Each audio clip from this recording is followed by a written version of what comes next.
7 सितंबर सन 2019 वो तारीख जब भारत चांद पर इतिहास रचने के बेहद करीब जा पहुंचा था।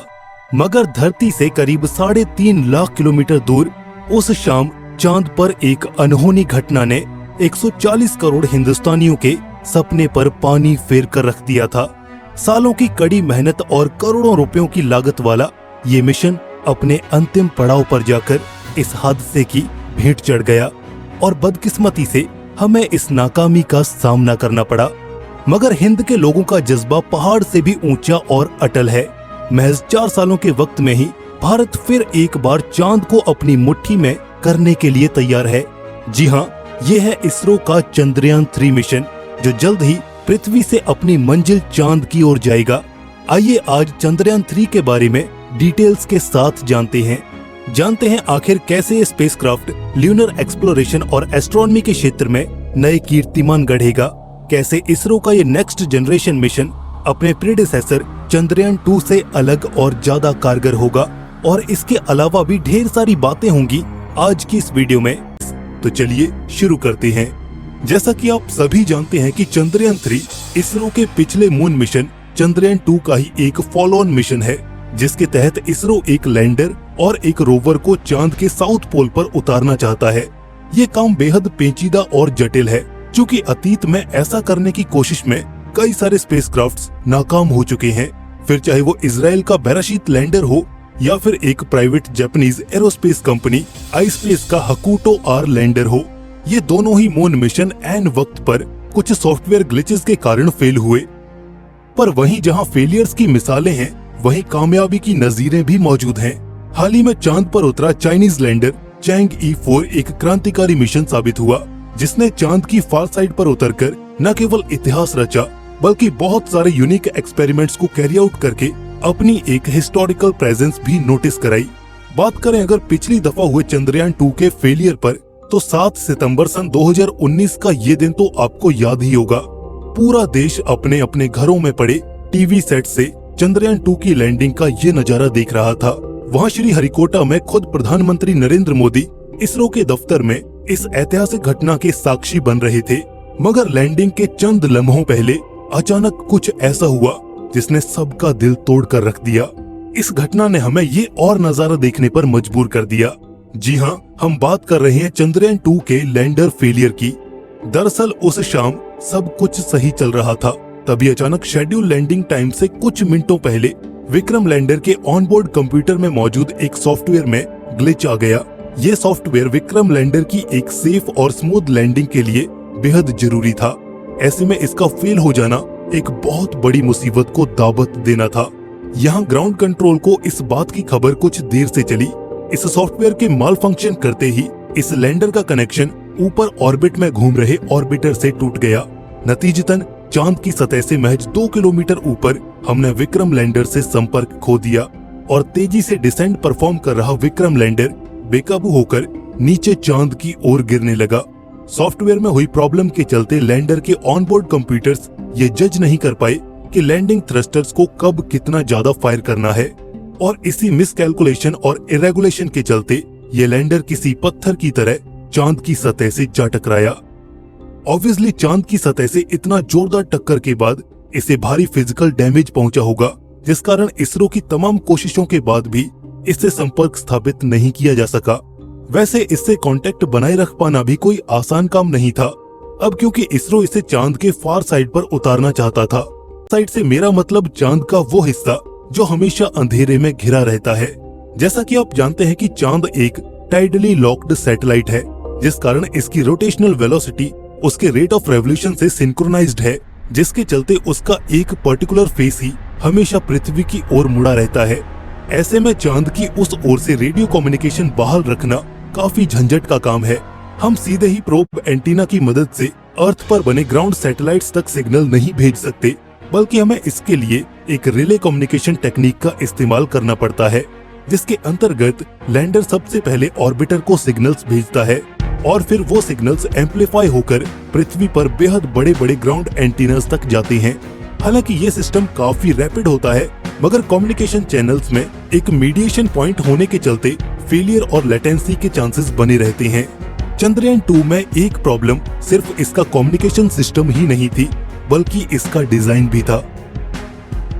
7 सितंबर को हुए फेलियर के बाद इसरो ने एक इंटरनल इन्वेस्टिगेशन कमेटी का गठन किया, जिसका काम था इस मिशन के फेलियर के पीछे की असल वजहों का पता लगाना, साथ ही उन गलतियों से सीखकर अगले मिशन में राइट चेंजेस को अप्लाई करना। इस टीम ने अपनी जांच में ये पाया कि लैंडर के डिजाइन और इंजन असेंबली में कुछ चेंजेस किए जाने चाहिए, ताकि ये मेक श्योर किया जा सके कि धरती से लाखों किलोमीटर दूर होने के बावजूद भी चांद की सतह पर ये लैंडर सही सलामत लैंड कर सके। चंद्रयान 3 में इन सभी चेंजेस को इम्प्लीमेंट किया गया है, जिसके चलते इसका लैंडिंग सीक्वेंस पहले की अपेक्षा कहीं ज्यादा रिलायबल बना है। अपनी गलतियों से सीख लेकर आगे बढ़ना ये एक कमाल की नीति है, जिसका असर इसरो के अमल में साफ झलकता है। आइए अब बढ़ते हैं आगे और एक नजर डालते हैं चंद्रयान 3 के उद्देश्यों की ओर।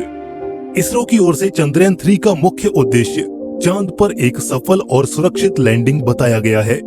इसके अंतर्गत इसरो अपनी हाईएस्ट टेक्निकल कैपेबिलिटीज का इस्तेमाल करते हुए चांद के साउथ पोल पर एक सॉफ्ट लैंडिंग परफॉर्म करने की कोशिश करेगा। इस प्राइमरी ऑब्जेक्टिव के अलावा इस मिशन के अंतर्गत बहुत सी साइंटिफिक रिसर्च और एक्सपेरिमेंट्स को भी कैरी आउट किया जाएगा, जिससे ल्यूनर एक्सप्लोरेशन और इंटरप्लेनेटरी साइंस को एक शानदार बूस्ट मिलेगा। अपने प्रेडिसेसर मिशन की ही तरह चंद्रयान 3 का भी एक अहम मकसद चांद की जियोकेमिस्ट्री को समझना है। इस कड़ी में चंद्रयान 3 के साथ जा रहा है विक्रम लैंडर और प्रज्ञान रोवर, जो वहां पर ढेरों साइंटिफिक एक्सपेरिमेंट्स परफॉर्म करेंगे, जिसमें फोटोमेट्रिक्स और ऑनबोर्ड सेंसर्स के इस्तेमाल से ल्यूनर सॉइल का परीक्षण भी शामिल होगा। आज से करीब एक दशक पहले जब भारत ने अपने पहले ल्यूनर मिशन चंद्रयान की सहायता से चांद की सतह पर तरल पानी की मौजूदगी का कंफर्मेशन किया था, तो सब हैरान रह गए थे। इस बार इसरो का प्लान कुछ और बड़ा करने का है। चंद्रयान 3 अपने मुख्य उद्देश्यों में से एक मून के हाइड्रोमेट्रिक्स को डिकोड करना भी लेकर चल रहा है। ऐसे में ऑर्बिटर की अब तक की रिसर्च से मिले डेटा को फर्दर बेस बनाकर ग्राउंड पर मौजूद लैंडर्स और रोवर्स ल्यूनर सॉइल और रॉक्स को एग्जामिन करेंगे, जिससे हम उनमें मौजूद वाटर और सिमिलर कंपोनेंट्स को बारीकी से देख पाएंगे। ये चांद की जियोग्राफिकल कॉम्पोजिशन और केमिस्ट्री को समझने की ओर एक बड़ा और निर्णायक कदम होगा, जो आने वाले वक्त में ल्यूनर कॉलोनाइजेशन जैसे बड़े गोल्स को सर्व करने में कॉम्प्लीमेंट्री साबित होगा। इससे पहले कि हम इसकी काबिलियतों का मूल्यांकन करें, ये बेहद जरूरी होगा कि इसकी टेक्निकल स्पेसिफिकेशंस और डिजाइन पर भी एक नजर डाल ली जाए। आफ्टर ऑल, किसी भी स्पेस मिशन की कामयाबी या नाकामी के पीछे यही फैक्टर्स तो जिम्मेदार होते हैं। इसरो का चंद्रयान 3 मेजरली 3 कंपोनेंट्स के साथ आता है। इसमें एक लैंडर, एक रोवर और एक प्रोपल्शन मॉड्यूल शामिल होगा। पिछली दफा इस प्रोपल्शन मॉड्यूल की जगह एक ऑर्बिटर था, जो फिलहाल चांद की ऑर्बिट में मौजूद है और बखूबी अपने काम को अंजाम दे रहा है। खैर, इस प्रोपल्शन मॉड्यूल का काम चंद्रयान 3 के कॉम्पोजिट स्पेसक्राफ्ट को अर्थ से लॉन्च के बाद चांद की ऑर्बिट तक पहुंचाना होगा। इसके बाद लैंडर यूनिट इससे डिटैच होकर चांद की सतह की ओर डिसेंट परफॉर्म करेगी। वहीं प्रोपल्शन मॉड्यूल ऑर्बिट में ही रहकर चांद की परिक्रमा करेगा। साथ ही लैंडर और ग्राउंड कंट्रोल के बीच एक कम्युनिकेशन के लिए बतौर रिले भी काम आएगा। अगर आप इसके डिजाइन को देखेंगे तो पाएंगे कि ये एक बॉक्सी शेप का कंपोनेंट है, जिसके एक साइड पर ऑनबोर्ड कंप्यूटर और कम्युनिकेशन सिस्टम को पावर करने के लिए सोलर पैनल्स लगाए गए हैं। वहीं टॉप पर एक सिलेंड्रिकल सा स्ट्रक्चर देखने को मिलता है, जो कि एक्चुअल में लैंडर यूनिट के लिए एक डॉकिंग पोर्ट के रूप में काम करेगा। इसके अलावा आप इसके साइड में ये थ्रस्टर्स देख सकते हैं, जो समय समय पर फायर होकर इसकी दिशा और गति को नियंत्रण में रखेंगे। इस प्रोपल्शन मॉड्यूल का मेन काम चंद्रयान 3 के इस कॉम्पोजिट स्ट्रक्चर को लॉन्च के बाद धरती की ऑर्बिट से लेकर मून की ऑर्बिट तक लेकर जाना है। फिर ये अपने सेकेंडरी रोल में भी सर्व करेगा, जिसमें ये बतौर रिले कम्युनिकेशन डिवाइस ऑर्बिट में रहकर लैंडर और अर्थ पर मौजूद ग्राउंड स्टेशन के बीच संपर्क स्थापित रखेगा।